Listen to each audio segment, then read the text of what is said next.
দর্শক ভিডিওটা শেয়ার করবেন। এই মুহূর্তে 2000-এর মতো সংযুক্ত আছেন, সবাই যদি শেয়ার করেন 1 ঘন্টাও কিন্তু সময় লাগবে না।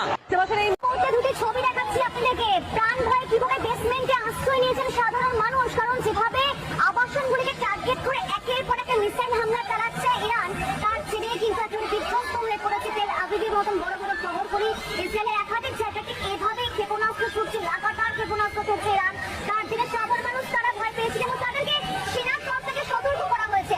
তারা প্রাণ ভয়ে কোথায় আশ্রয় নিচ্ছেন? বেসমেন্টে আশ্রয় নিয়েছে। দেখুন সেই ছবি, বহু মানুষ সেখানে রয়েছেন, চোখে মুখে তাদের আতঙ্কের ছাপ। কারণ এই যে রাজার রাজা যুদ্ধ হচ্ছে এবং সেখানে সাধারণ মানুষরা তারা এই উড়োজাহাজের মতন এদিক ওদিক ঘুরে বেড়াচ্ছেন, তাদের জীবনে এই মুহূর্তে টানাটানি এবং প্রাণ ভয় তারা বেসমেন্টে সেখানে আশ্রয় নিয়েছে। কারণ সেনার তরফ থেকে তাদেরকে সতর্ক করে বলা হয়েছিল এবং সেখানে কিন্তু বারবার মুহু দেখা যাচ্ছে, সাইরেন বাজছে। দেখুন এই মুহূর্তে আবাসনগুলি আরো একবার ছবি দেখাচ্ছে।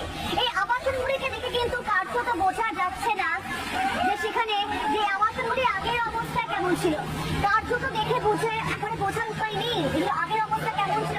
বড় বড় আবাসন এই রাজধানী শহর তেল আবিবে, আর সেটা কার্যত এটা বদ্ধভূমি পরিণত হয়েছে, ধ্বংসস্তূপে পরিণত হয়েছে। কোনো কিছুই অবশিষ্ট নেই।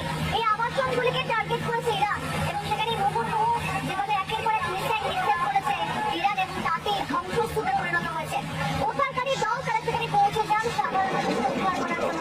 মানুষ সকলে প্রাণ হয়ে একেবারে সন্তুষ্ট হয়ে পড়েছে। তারা বেসমেন্ট হামাসের ভয়ে দেশ ছেড়ে পালাচ্ছেন ইসরায়েলিরা।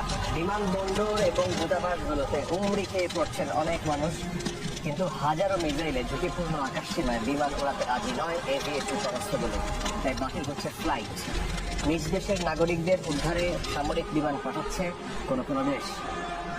হামাসের আক্রমণে একদিন না যেতেই হুমড়ি খেয়ে দেশ ছাড়ছেন ইহুদিরা বিমানবন্দরে চাপ সামলাতে।